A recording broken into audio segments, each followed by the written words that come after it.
Hey, so remember in my Tyranno's Claw video where I said this? And they all lived happily ever after. At least until Hyung-Rae Shim's next movie, and yeah, I'm trying to find a decent copy of that one, don't worry. Well, guess what? Thanks to fan Brian Roth, I got a copy, and now I'm doing an episode on it. So if anyone knows where I can find a good copy of this Hyung-Rae Shim movie, please let me know.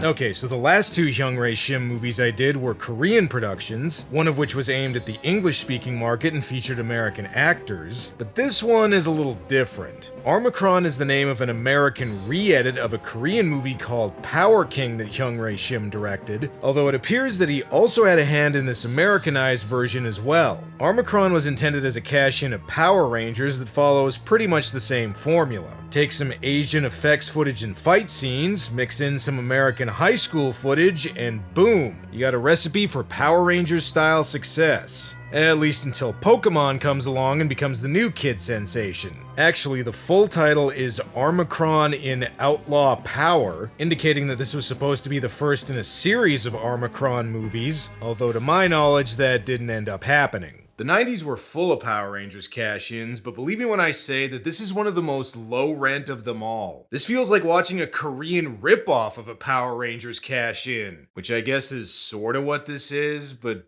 backwards? Kinda? Does that make any sense? Armicron, brought to you by Motherfuckers International. Alright, that's probably not what it stands for. It should be, though. And what is this? Come on, movie, you're supposed to be ripping off Power Rangers, not Star Wars. There's already enough foreign Star Wars knockoffs. Alright, long story short, there's this bad guy who's coming to Earth, and the only one who can stop him is Armacron, or Power King, or whatever. We then cut to Not Angel Grove High School, where it looks like all the students have been held back by at least a decade, and I think I can figure out why. In conclusion, I just want to say that General Schwarzkopf is living proof that even if you're an old, bald, fat guy who looks like Curly from the Three Stooges, you can still kick some butt and take some names! Hell yeah, just look at Dana White. Who is this guy, anyway? That was very stirring, Chad. Chad. Of course his name's Chad. Why wouldn't it be? I shouldn't make fun of Chad too much. He's the only guy in this movie to have a future in Hollywood. It's as a sound guy, but still, that's something. Anyway, our main character is Barry, and if you couldn't tell, he's the nerdy kid. And by kid, I mean 25-year-old. I actually have two heroes. Hey, who are they? Mommy and Daddy? Yeah! Mommy and Daddy! Look, he still lives at home and they don't charge him rent. The least he can do is say they're his heroes. Their names are Katrina and Lee Chen. They're warriors from the Ankar's Revenge video game. It doesn't exist yet, but as soon as DeviantArt gets invented, I'm gonna be posting lots of fan art of them on there. As well as some more risque stuff on the dark web. So based on this new American footage, the characters mentioned in the opening text crawl are characters from a video game on Earth, but they're also real, but people on Earth don't know they're real? I guess?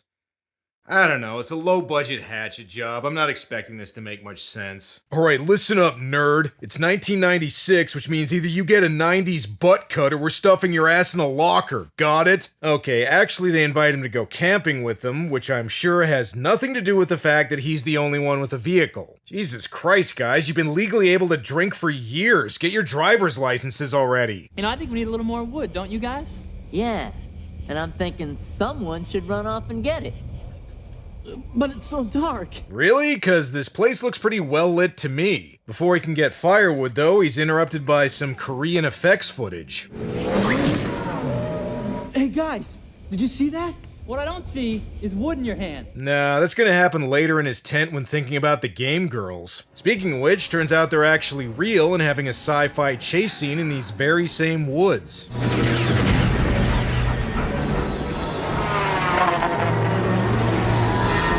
Ever wanted to see the Dolph Lundgren Masters of the Universe as a 90s Disney Channel movie? Well, here you go. Jeez, this is like Return of the Jedi if all they had was George Lucas's beard gel budget and a little bit of Carrie Fisher's cocaine. And hey, look, Barry, your video game girls actually exist. Now you can finally pull your pud to some real women. I wasn't gonna do that in front of you, I swear. Meanwhile, the jocks are interrupted by G.I. Jerkoff here. Are you gentlemen aware that you're trespassing on official off-limits United States government training grounds? Oh yeah? Because it looks like a campground or possibly somebody's backyard. You know, this model's got the right idea. Time to blaze one up and just hotbox the entire woods. By the way, the villains in this movie kind of look like stormtroopers if they were actual German stormtroopers. Don't believe me? Hellmaster! I'm starting to think that these might be the bad guys. We're now introduced to our main villain, Darth Emperor Rita Repulsa Ivan Ooze. I mean, Ankar. And why have you not brought me the girls? I'm sorry, but we lost them in the woods. Like to see how I deal with incompetence?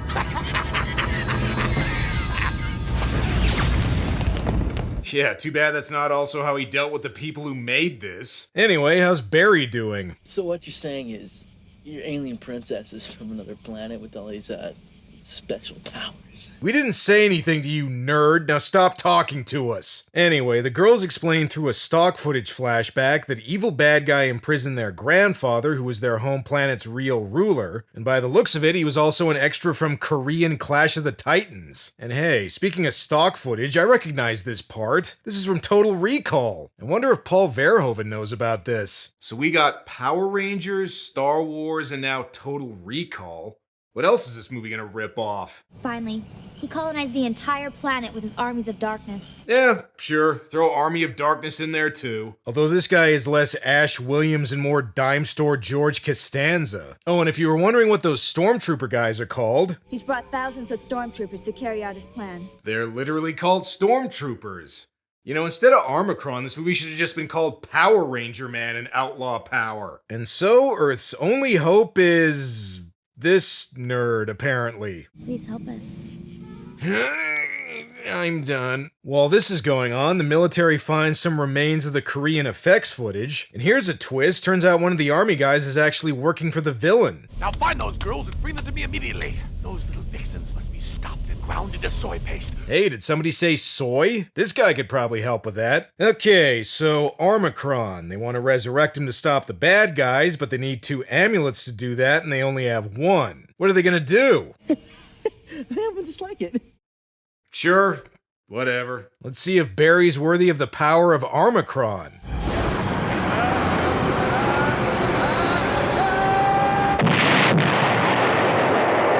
Huh. Okay, I guess not. Just kidding, of course he becomes Armacron. Oh, hang on, my asthma's acting up. I forgot my inhaler. Oh, and if you thought Ankar having stormtrooper henchmen wasn't enough, he's also got some Klingon knockoffs working for him too. I have something fun for you. Armacron. So far it's not that fun. Ankar's troops are nearby. Oh no, Armacron's not strong enough yet. Hey, I'm strong. I can almost do 1 push-up. Apparently Armacron needs to be charged up before he can fight, but how are they gonna do that? Forces of heaven and earth, come to us now. Through the power of easy plot convenience, that's how.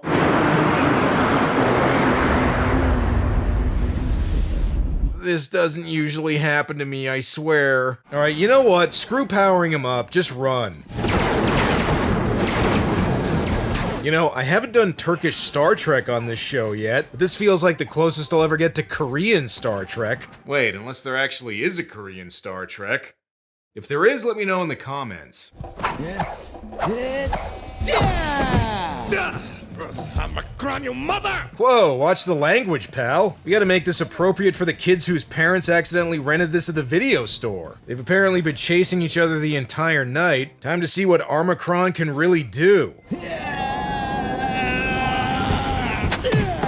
His battle cry kind of sounds like he's going, yeah. Alright, I haven't seen the original version, but I'm assuming this was part of the original Korean film, and the Asian footage is slightly more tolerable than the American stuff in that there's actually some fight choreography here. It kind of feels like I'm watching Guyver Dork Hero, and if anyone needed proof this was directed by Hyung-Rae Shim... Hey, nutshot humor. There's the Hyungrae Shim we all know and love. While Armacron's fighting, the girls end up getting captured by the military. Hey, babe.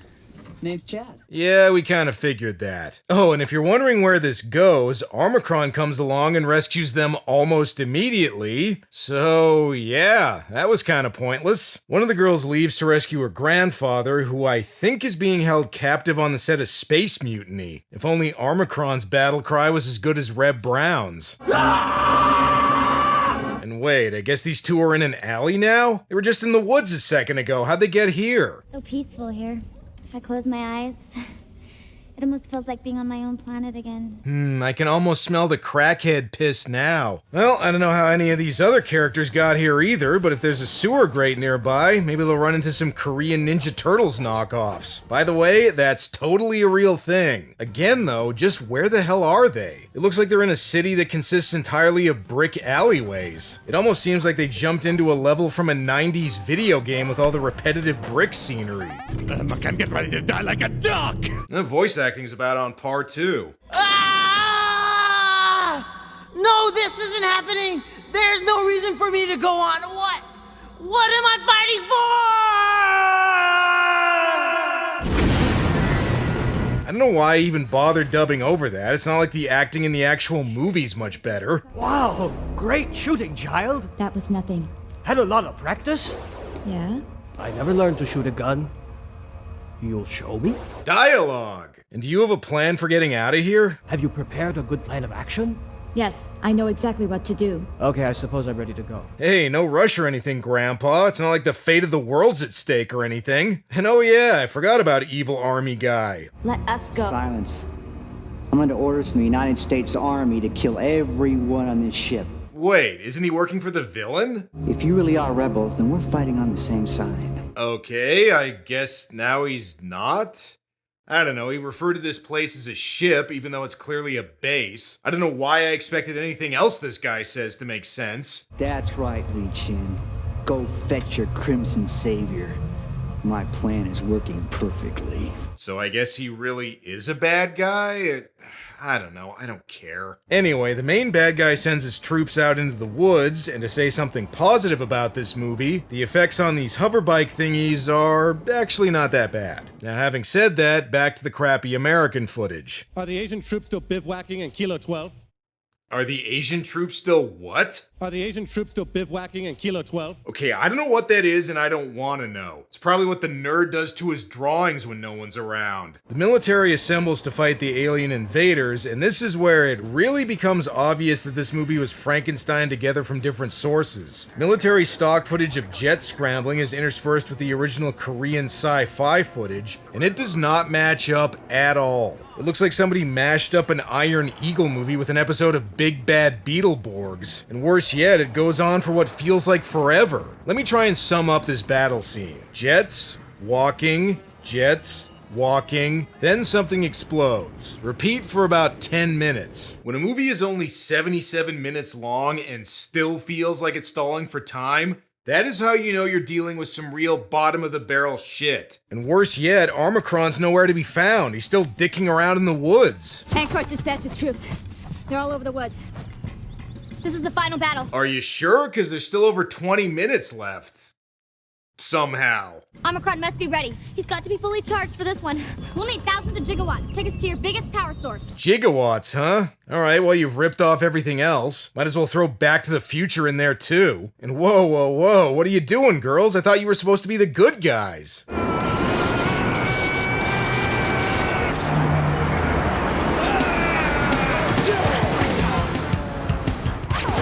Okay, looks like whatever bullshit you just did worked. And now, Armacron finally has enough energy to kill the last 15 minutes of screen time and get this thing to feature length.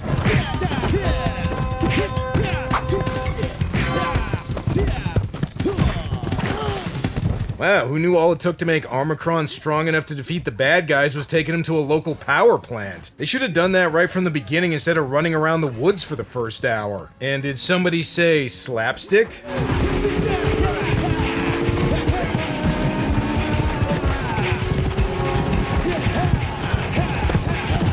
Okay, he defeated the villain's army, so does that mean it's over? Armacon will never defeat me!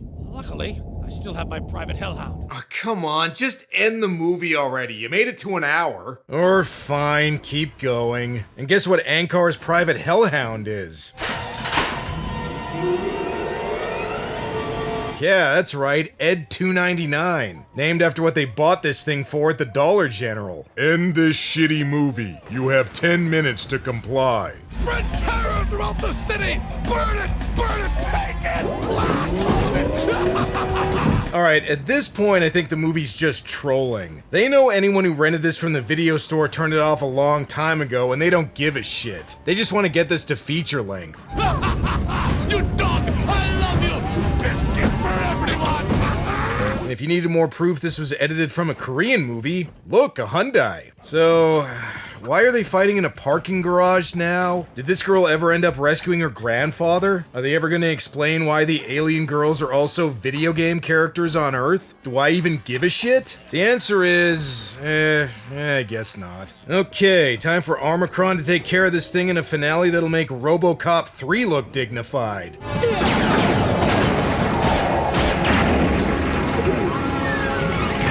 Wow, apparently he could have just done that the whole time. Grandfather. Wow, even the movie forgot about that whole subplot. While the girls go to rescue their grandfather, Armacron chases Ankar out into the desert that I think is the same area they filmed Tyranno's Claw in. Oh well, at least they're out of those woods they've been in for most of the movie. And are the girls gonna finally rescue their grandfather? Go! Run to freedom! Forget me! I am Ash! Wow, that subplot was really important. And speaking of important things... Armicron, you've made it too easy. Didn't anyone tell you about the chip? The repository of all Ankar's knowledge. No, they didn't, because this is the first time you're bringing it up. Alright, please, Armacron, just kill the shit out of this guy so we can get to the end.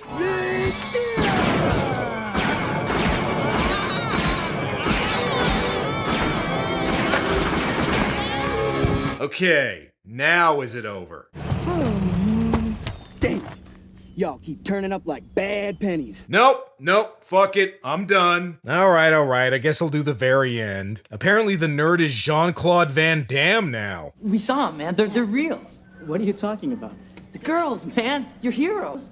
Those chicks are from a video game. And if you expect me to explain any of that, no dice. And hey look, the girls are new students in his class. Sure, makes about as much sense as anything else. Now Barry can finally lose his virginity by having a threesome and disappointing two women at the same time. The end. Okay, I hesitate to call this a live-action Space Thunder Kids because this was more understandable and not as annoying as that one was.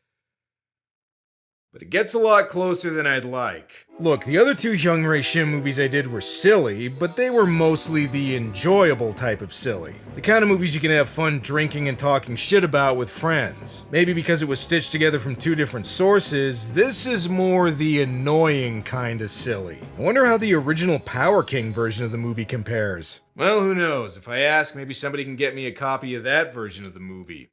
In any case, next episode I think I'll change things up and do an actual Oscar-winning movie. Well, that's all for now. Until next time.